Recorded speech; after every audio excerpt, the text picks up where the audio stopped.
Selamat datang, Mystikus Channel. Nama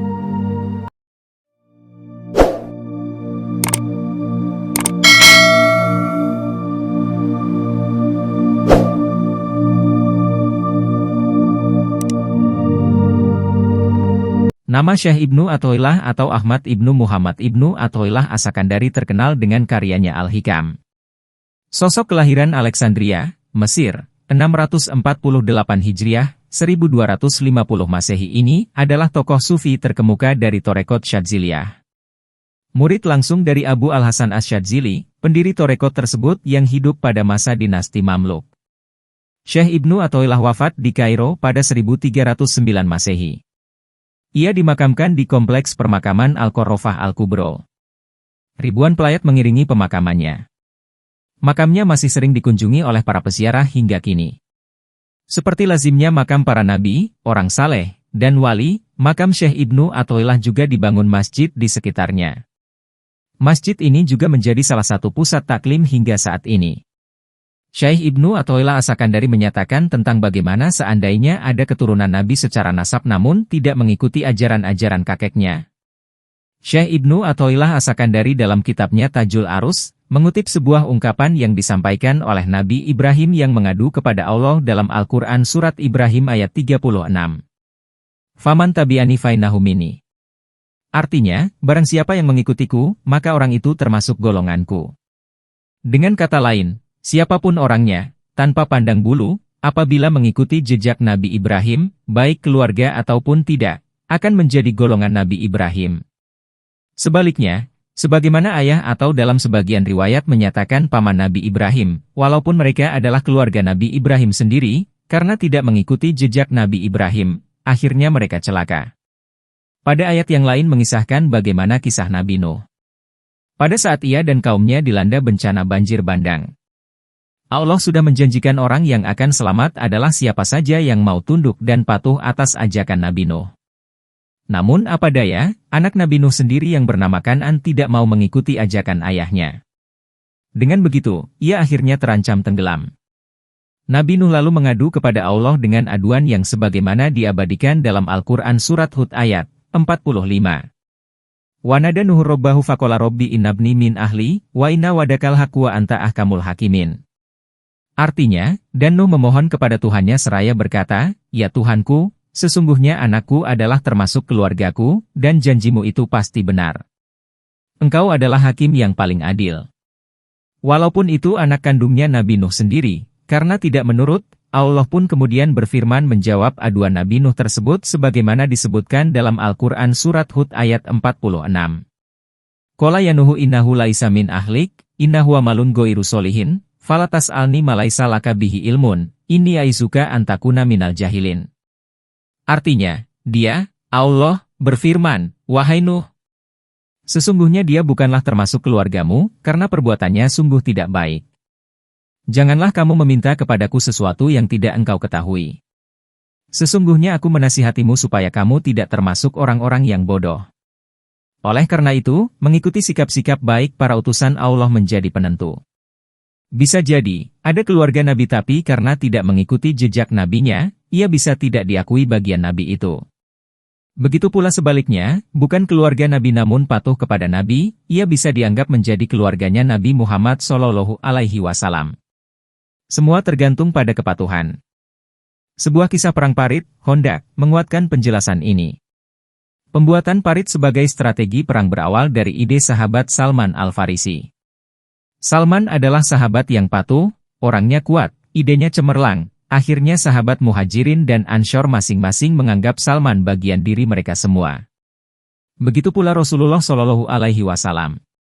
Beliau menyahut pengakuan para sahabat dengan mengatakan, Salman adalah bagian dari kita, sebagai Ahlul Bait. Al-Muqjam Al-Kabir Lit-Tabrani, 6040. Sebagaimana kita ketahui, Salman bukanlah darah daging Rasulullah Shallallahu Alaihi Wasallam. Ia juga bukan keturunan suku Quraisy. Ia orang Persia. Walaupun demikian, ia diakui Nabi Muhammad Shallallahu Alaihi Wasallam sebagai Ahlul Baitnya, keluarga Nabi. Karena apa? Sebab ia beriman lagi patuh.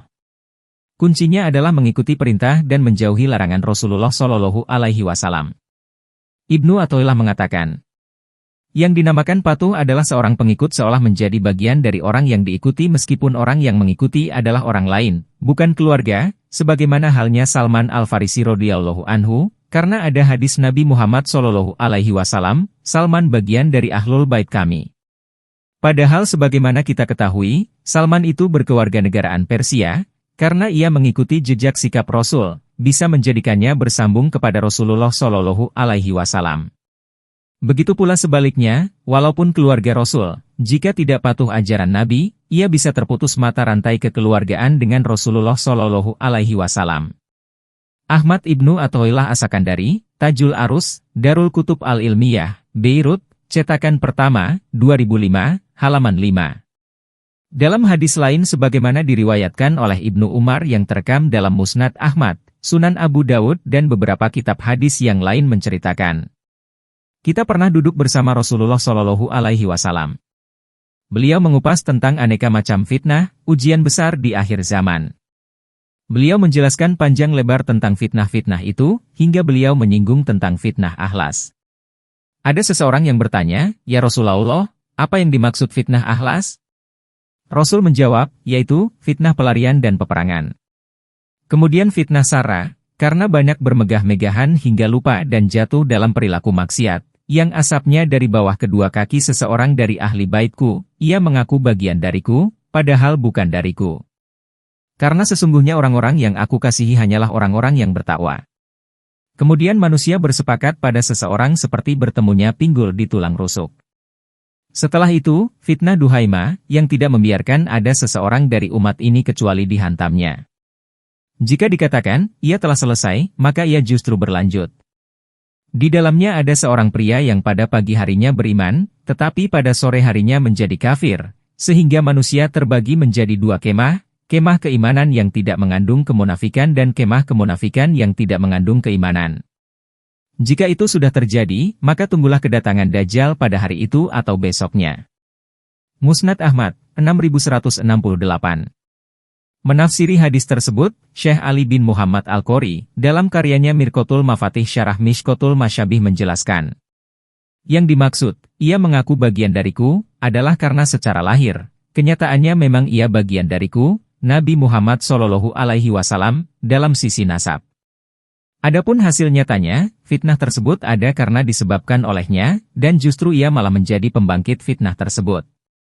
Maka, Rasulullah Shallallahu Alaihi Wasallam bersabda, "Laisa minni," maksudnya adalah hakikatnya orang tersebut bukanlah ahli baitku, keluargaku. Sebab, apabila ia benar-benar ahli baitku, Rasulullah Shallallahu Alaihi Wasallam, tentu ia tidak berkontribusi pada fitnah tersebut. Hal itu mirip dengan firman Allah Subhanahu wa Ta'ala, "Sesungguhnya dia bukanlah termasuk keluargamu, karena perbuatannya sungguh tidak baik."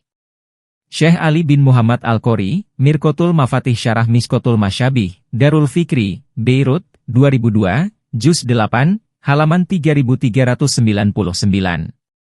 Demikian pembahasan tentang nasab keturunan Nabi Muhammad Shallallahu Alaihi Wasallam.